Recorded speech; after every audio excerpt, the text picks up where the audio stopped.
तो खुर्रम साहब, क्या चीज़ जॉब की आप अपॉर्चुनिटीज़ की बात कर रहे थे, किस किस तरह की जॉब्स आप लोगों के पास अवेलेबल हैं और सैलरी पैकेज क्या ऑफर कर रहे हैं? अच्छा देखें, फर्स्ट ऑफ ऑल हमारा क्योंकि पूरा ये कंप्लीट प्रोजेक्ट है, इसमें डिफरेंट डिपार्टमेंट्स हैं।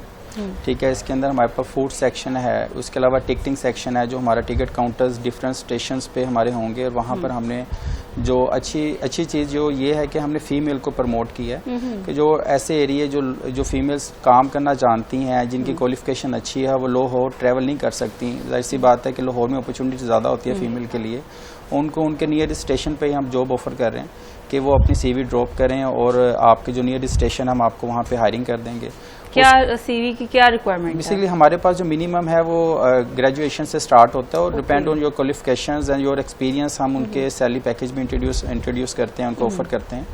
तो इसलिए जो लोग जॉब करना चाहते हैं एक अच्छी कंपनी में और एक अच्छे इन्वायरमेंट में, तो वो अपनी सीवी भी ड्रॉप कर सकते हैं और जॉब के लिए अप्लाई कर सकते हैं। आजकल ना ये जो मर्द हजरात है उनकी बहुत ज़्यादा कंप्लेंट्स आती हैं कि फीमेल्स को प्रमोट किया जाता है, उन्हें सपोर्ट किया जाता है, तो मर्द हजरात के लिए भी कोई अपॉर्चुनिटीज हैं आपके पास? 70% तो हमारे पास मेल सेक्टर के लिए ही जॉब है, लेकिन 30% जो है हमारे पास फीमेल सेक्टर भी है। जाहिर सी बात है, हमारी बहनें जो काम करना चाहती हैं और उनका एम है कि हम आगे कुछ अपनी लाइफ में कुछ करें, तो उनके लिए हम एक चांस अवेल कर रहे हैं कि वो आएँ और हमारे साथ मिलकर काम करना चाहते हैं, अच्छी इन्वायरमेंट में कर सकते हैं।